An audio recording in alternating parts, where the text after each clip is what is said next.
Welcome to the Mobile Games Playbook in association with Liftoff. Join us as we uncover the latest trends in user acquisition, monetization, and mobile game design. Hello and welcome to the Mobile Games Playbook. Thanks for tuning in for another episode. This is the podcast all about what makes a great mobile game, what is and isn't working for mobile game designers, and all of the latest trends. I am your host, John Jordan, and joining me today to discuss what happened in 2023, we have Teemu Palomäki, who is the Chief Games Analyst at GameRefinery by Liftoff, and also Inka Reinola, who is a Game Analyst at GameRefinery by Liftoff. How are you guys doing? Doing great. Great. Good. Nice and snowy in Helsinki. I was just there early this week, so it was very, very, very Christmassy. Good. So we're going to be looking at what happened over the last 12 months. As ever, it a shot past. So sort of plenty of trends and plenty to sort of talk about in specific genres. I guess sort of interesting that after some really big years in sort of mobile gaming and sort of rising sort of sales and everything, this year's been a bit harder, I guess. And I guess we'll sort of talk a bit about that and sort of see how the overall sort of atmosphere in mobile games is sort of playing out in terms of what games are working well.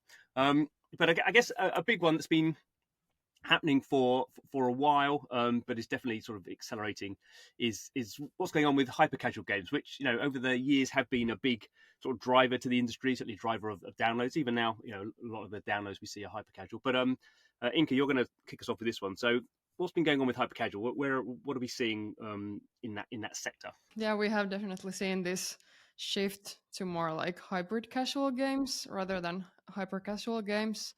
And the reason for that is, of course, the IDFA, which is like identifier for advertisers. So Apple requires now the user's device to have this like personalized number that the advertisers can't get their hands into without having the user has to be okay with the advertisers to track their device with the ATT prompt. They have to like first select that, okay, I'm okay with that. So after that, there has been, of course, need to shift more like from this in-app advertising to in-app purchase approach. And hyper-casuals has been like, they have been like reliant on this advertising income, but now there has to be like more income from the in-app purchases, and therefore there's like this kind of hybrid casual games coming up. And for example, My Little Universe is one of these. It's like you can see that it has this hyper casual feel, but it's actually a bit more in depth than the hyper casuals. They're like you open the game and then you play it for like a while and then you're already like grasp what's going on there. But for example, in My Little Universe, which is this kind of, you explore this world and you try to collect materials and you try to build the world and try to kill the enemies, and there's like many different type of things you actually do rather than just like run a straight line. And it actually combines these like both like advertisement and the in-app purchases. So it's like you can get the equipment items for the island by watching an ad, or you can get the cool skin for your character by purchasing the skin. So it's like, yeah, the shift is more towards like mixing these two types of systems together. Maybe that helps to kind of make the games deeper in a way that instead of just having the players be excited enough to just try the game and see a couple of ads in the process to generate revenue, you actually need to make it appealing enough for them to make purchases.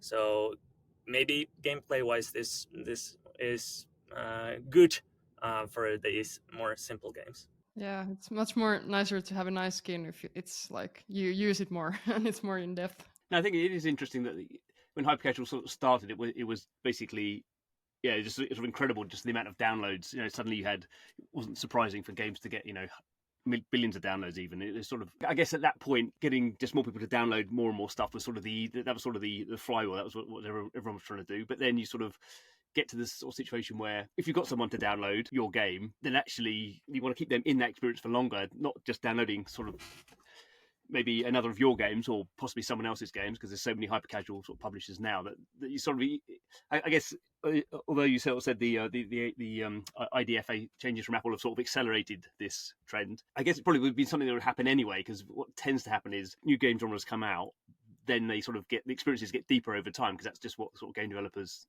designers are going, I can put more stuff in there and that will keep people in there for longer. So I guess it has been accelerated by changes to add stuff, but it probably would have happened anyway. So do we even, is hyper casual even a thing anymore? I mean, obviously it sort of is, because I see people still downloading and playing those games, but is that just sort of legacy now? Is there still some value in those disposable experiences, do we think? Well, at least like the bigger trend, like you said, is like in general, it's more that the games have like more diversity and they add different kind of game modes and everything. And even the most casual game has to have like narrative or like some social elements. So yeah, I guess the bigger trend is that, but definitely there is still some hyper casuals, but it's really hard to say. Like, I think maybe hyper casual is also getting a little bit damaged by the mini game trend that we see in bigger games. So before, like, hyper casuals where you're going for that quick experience, that viral hit, something. Now through the mini games and the fake ads and what's so not, the bigger players are also kind of entering in that competition about players. So I think hyper casuals in that sense might be a bit struggling, but there's always room for like these quick implementations of nice creative ideas, and so I think there's still going to be some room for that. I guess it's probably still an easy place for game developers to sort of experiment with sort of concepts, because obviously, as you've been sort of saying there, as the games sort of become this sort of hybridized sort of experiences, then they become much more sort of expensive to build out, and you're not building them out in a week, you're building them out, it's sort of probably taking months, and so there's more risk reward there. So I guess there still is the opportunity for people to mess around with sort of concepts and obviously see whether things are appealing to people. Obviously that's a lot of sort of ad creativity and sort of testing around that, and often that hyper casual games just come from sort of a good ad, don't they? I mean, it's often you hear people talk, we came up with a good ad and then we sort of made a game from it. But I guess if you are getting good downloads from a hyper casual game, then the natural thing is just to just add more things to it. So it sort of becomes a sort of inspirational point to make out some bigger games. Any other sort of trends in terms of engagement and finding sort of market? yeah, so like kind of relating to that, like I said, there's like much more mix and match of things, and things has to be more complex, or not maybe complex, but like diversified. And for one big trend that there has been is hybridization. So like games mix different kind of genres together. For example, like Fiona's Farm, which has match 3, then it has this tycoon crafting thing, and then it also has adventure elements like this exploration where there's fog and you have to go through the fog to find some materials. And all those different elements in this game, they enhance each other and they enhance the monetization too. So like it just gives much more opportunities to monetization and engagement. For example, you have to like go through the exploration mode to get some materials for your tycoon part, and then like you need something from there for the core gameplay, the match 3, and then they all just like loop with each other. So this kind of like diversified experience is like much more common, and it's also like seen in those like mini game trends. So it's like you have more things to do and then they enhance each other. And also another thing that we can see is like the innovative core gameplays, so that games like differentiate with having something a bit different and new. Like for example, Triple Match 3D, which was like one of the first that mixed this match 3Ds like item pile. You have a pile of stuff where you have to pick 3 different items for your match bar, and this match bar was like taken from Zen Match. So this is like one way to like innovate and then like differentiate from the competitors. So all this kind of mix and match and new ideas. It's really we see a lot of games bring something that is different from the core. For example, I think in State of Survival we had, it's a 4X game, but it had this roguelike like Survivor.io style of gameplay. We have Idler game. I think Idle Bank Tycoon has like this match 3 aspect as part of the character development system in there. So games are really trying to there's the they're being more diverse in their content, and they need to be like you're going for retention. It's becoming more and more important. It's been a trend now for the past year, and I think it will continue to be because if you want your players to stay in your game, you sort of have to have in the game the things that they would go for in another viral hit. So if other games are advertising some interesting merge elements, maybe you should consider adding them to your game as well in some form, so they can spend that time within your game instead of the competitors, which might distract them and lead this player to churn.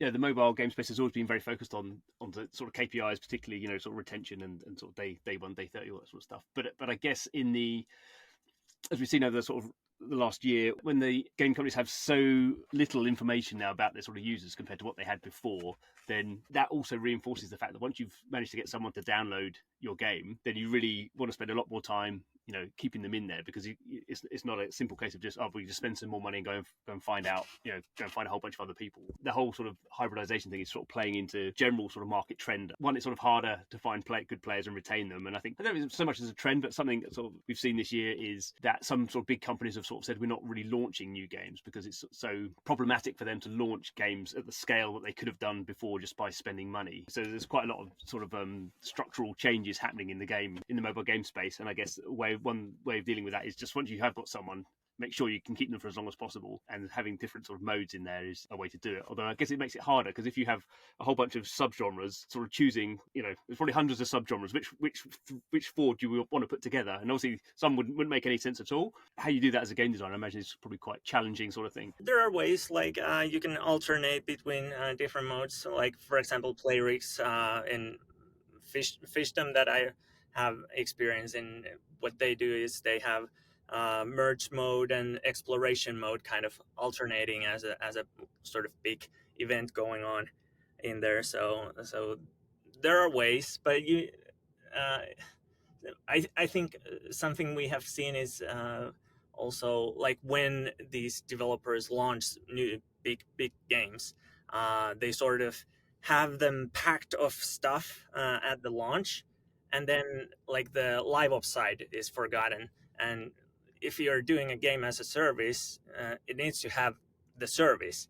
You need to keep the like content creation going on. So we've seen I think we look at live ops these days quite closely in GameRefinery. So what we've seen is there's a lot of stuff going on in the successful ones, and some bigger titles that launched this year with big IPs, Street Fighter Duel, and I think Final Fantasy VII Ever Crisis could also fall into this. But what they did is they had a whole lot of stuff packed at the launch, but then there's just not much coming in later.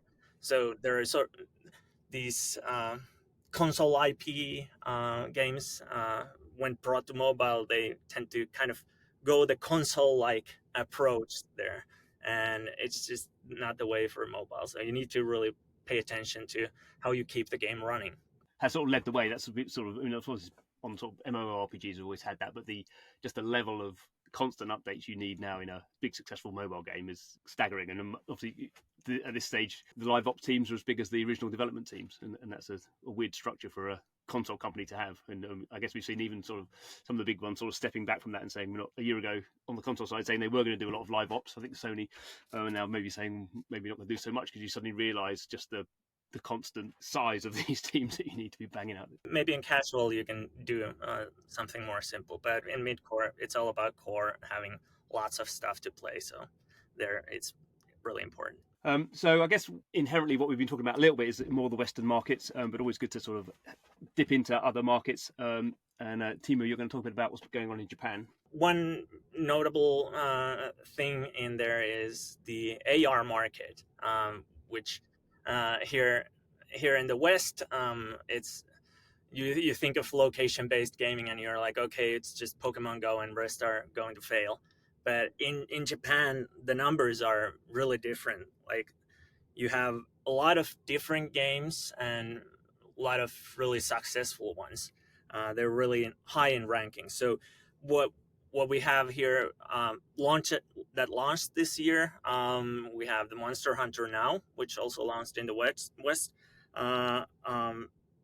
In the West, not doing so well right now, but in Japan, last time I checked, it was in crossing rank 8. So it's really the best performing AR game in Japan.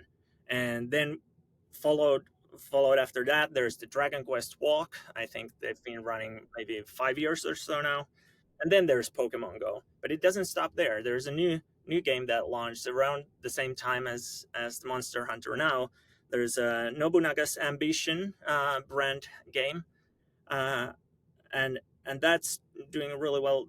We're still in the top 50s with these. So we have already like four games in the top 50s in Japan. And then there's Pikmin Bloom, and then Ekimemo, which is sort of anime girl collector. Girls are trains sort of thing. And there's a new one also coming like from Square the next year, Kingdom Hearts, where you can kind of explore locations. You can travel without moving yourself. And these are all sort of aimed for different kinds of people. So you have the action RPG in Monster Hunter Now. Then you have Dragon Quest Walk, which is turn-based RPG. Pokemon Go is, well, Pokemon is its own genre pretty much. And Nobunaga's Ambition it's a 4X. Didn't think that was going to be a thing on location-based gaming, but it is. And Pikmin Bloom for casual, Ekimemo for anime girl collectors. So you really have this variety, and it works really well in Japan. And that is because there's the lifestyle is more like you're not going by your own car to places so much. So you're traveling by foot, traveling by train. So you have idle hands to play these kinds of games. Whereas in USA, you might be traveling more. You hop out of your house, you go into your car, and next time you get off your car, you're at your work location or whatever. So there's not that much room to play. So in Japan, AR gaming is really big, and if you want to see any trends in that space, definitely look there. And it's not just like whole games in AR. It's also they have these side modes. I think it was Puzzle and Dragons or Monster Strike that had sort of this AR side mode in it.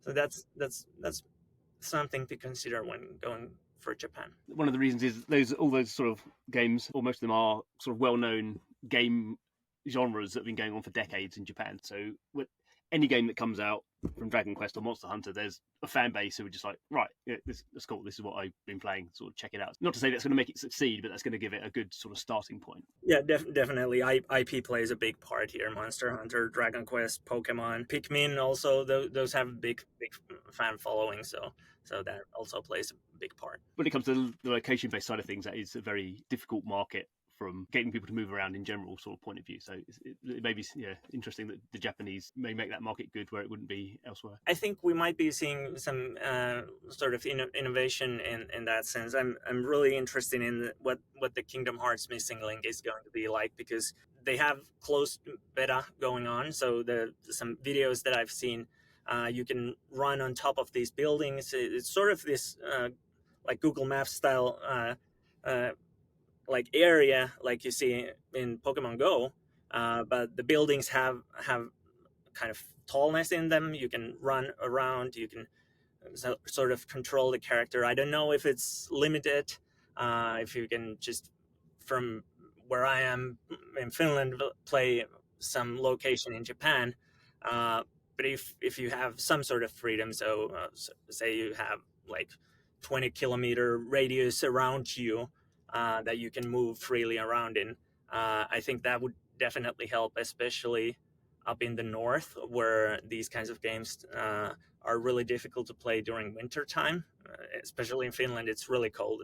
You don't want to take out your phone while on a walk outside. So something like that could kind of help the genre in West as well. Good. Okay. Another genre, Inka, you're going to talk about is merge gaming.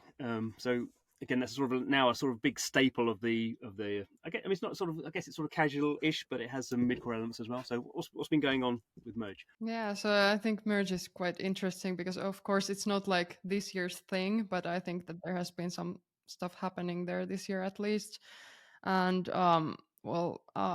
first of all, like merge 2 games, there like has been some new ones coming to the top grossing list, and I would probably point out 2 games which are like the most successful one right now at least, and quite interesting. There's this Gossip Harbor, which is has a lot of narrative in it. So the game has this story where the character is renovating the restaurant, and there's this whole scandal that you want to learn more about, and then you merge items in the restaurant to continue in the story. And it was like at the start it had much less features, but it has been like adding more and more of these new kind of event types, new kind of features. For example, right now it has Battle Pass, which has narrative like rewards, and it has decoration event that has narrative, like so many narrative kind of stuff there. And then also there is a relationship system with the characters of the story, and you can learn more about them by unlocking some levels there. And and it has a lot of looping events, a lot of recurring events that come every 3 days or so, or like every 3 days or so there is something going on. There's always something going on in that game, and like there has been more and more stuff there, so that's interesting. And another interesting merge 2 game is Travel Town, which apparently was the company was purchased by Moon Active, which also makes Coin Master. And after that, it's like clearly changed its UI more into this Coin Master type of game, or like it looks a bit more like Coin Master, even though it's very different genre. And some of the events or the reward stuff in there, it's like copied from Coin Master, so that's interesting. And it also is like adding more content in the Merge 2 game. It's like at the beginning there was not that much. It's also this game where there's quite a lot of narrative, not as much as in Gossip Harbor, but at least some level of narrative. And yeah, so like Merge 2 games have been adding more content, and this is also like related to the wider trend of thing like casual games adding more content and players maybe requiring more content. Also, this this is a bit older trend, but it's like still going on, and I think there's more of these games. So the mid-core games also like to have this merge mechanic in there. Like earlier there was Top War and Kingdom Guard at least, which both are like 4X games that use also a merge in some part of their gameplay. And now there is this new game Top Troops, which is a bit similar to Top War. So it's like, but not a 4X, but there's like troops that you upgrade by merging, and then you go to some battles. And yeah, so like mid-core games like to use this merge mechanic also. Merge is very hot, so to speak. Merge is just a very sort of nice sort of. I think when people just have time on their phones, isn't it? Like match 3 sometimes can be very sort of, you can get sort of complex about, oh, did I get the right one, or which is obviously a strong thing. That's why there's so many match 3 games out there. But Merge just has that much more sort of like, oh, just do this, yeah, do that. It's not. Well, at least when I play, I don't feel like I must optimize my strategy. I just feel, oh, I'll just merge some stuff together. So it's sort of a nice way of sort of breaking up maybe some other genres. Yeah, it's nice to add that on top of everything. It's very cozy and chill. One thing we haven't mentioned, but I wonder, as you spoke so much about sort of narrative there, I wonder, probably wouldn't have seen it so much so far, but with the rise of stuff like Gen AI, you just wonder whether obviously narrative or certain elements of content become basically free now. So I sort of, you can sort of imagine that certainly for some the genres where that fits in, you're going to get a lot more narrative because you can just basically generate as much narrative as you want for free. And if the audience wants narrative, you can just give them more narrative. Yeah, and I have to add here, like related to like AI, there's this new MMORPG in China called Niche Han, which it's just justice or something like that in English, I think. And there's this new type of way you can interact with the NPCs, that they're like AI generated discussions, and so it's much more personalized experience with the NPCs, and it's quite interesting if we are going to see something like this in some other games too. I don't know. Do we come in some point to a situation where just having a ton of content is like, instead of quantity, we want quality. So I think the AI generated content, there's definitely going to be quantity, no problem there. But to make it have quality for these kind of interactions, to build into something. I think that's going to be important, especially I think on more narrative driven games, maybe on console more, because on mobile you're sort of, the narrative sort of goes on forever. It's not really progressing that much. You have this interesting hook, like what is this mystery in this mystery merge game or something, and you never get an answer to that. You're sort of going around it, but you're never getting. So AI generated content might be more fitting for this kind of never ending narrative. But if you're going for a story that goes into something, that builds into something, then I don't know how well that will work. It's a big trend for next year to see how developers use something that's so new, and obviously there'll be sort of novel products arising from that, but then sort of how that sort of novelty then is sort of layered into the well-known sort of game development sort of strategies that we've been talking about. It's probably not strong, AI isn't strong enough to be its own sort of genre, but clearly it's a massively important additional sort of tool for some genres. We'll see. Okay, so should we talk a little bit more about IP? So we mentioned it a little bit in the past. How are we seeing maybe more in the West sort of IP coming through, and the value of that in the mobile space? We see a lot of these IP based games, be it console games or some other IPs. We had a Harry Potter game, The Magic Awakened, that was doing quite well in China when it launched. I think that launched in the West, but it sort of got forgotten. It dropped out of top 200 within a month. We've had bigger titles.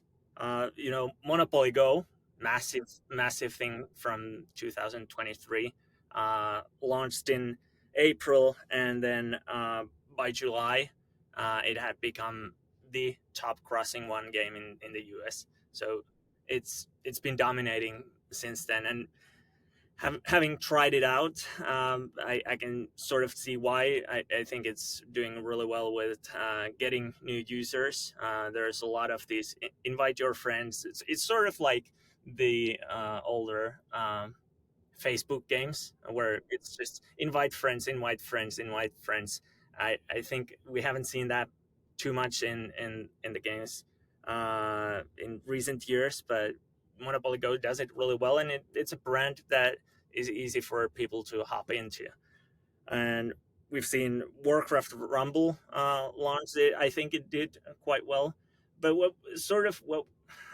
if we look at the console game IPs, we have Street Fighter, we have Final Fantasy, we have Warcraft. I think maybe Monster Hunter in the West, in Japan it's doing well, but they sort of fall off quite quickly. So the players are the things that they are expecting are from the IP are different from what mobile games tend to be. I think, well, in Japan, a lot of these games are doing much better. Final Fantasy Ever Crisis, it's still in top 50 in there, but sort of they are built kind of like as a console game, but then they lack the strengths of the mobile game, and the player base just expects something a little bit different. So there's a lot of things to um,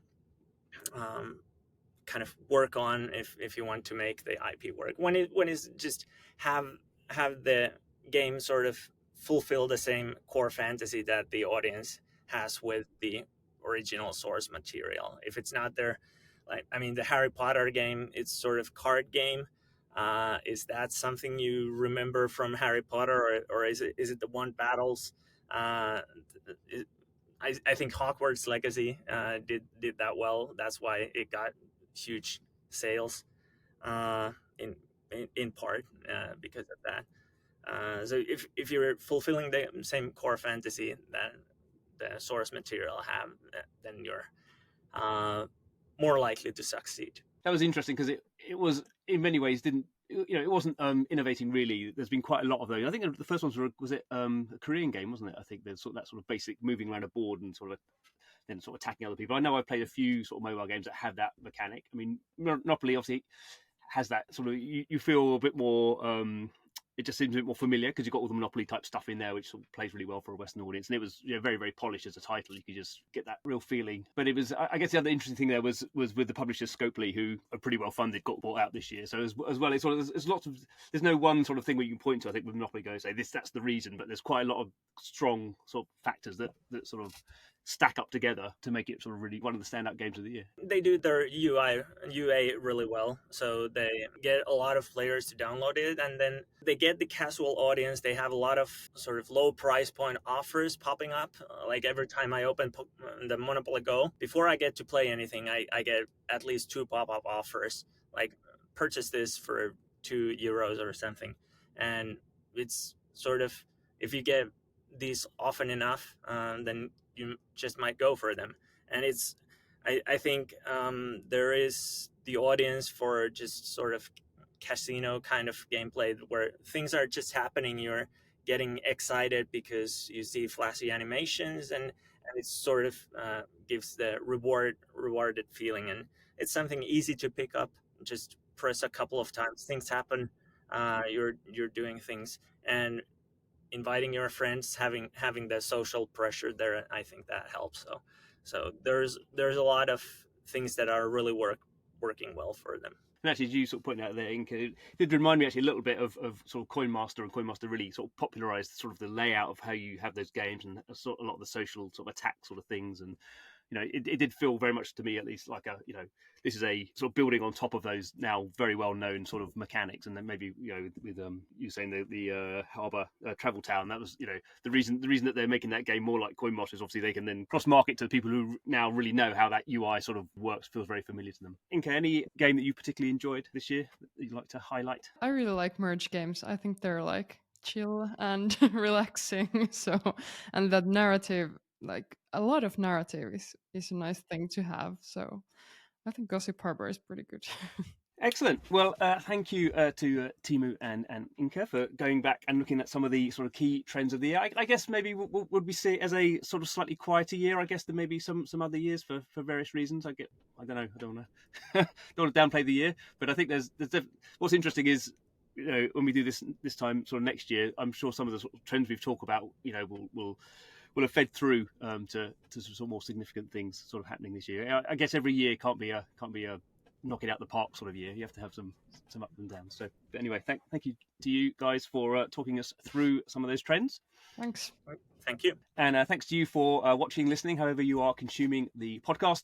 Every episode, we are talking about what's going on in the world of mobile gaming, the biggest part of gaming, as it has been for a number of years now. So hope you are finding these interesting. Please subscribe, and we'll see you next time. Bye-bye.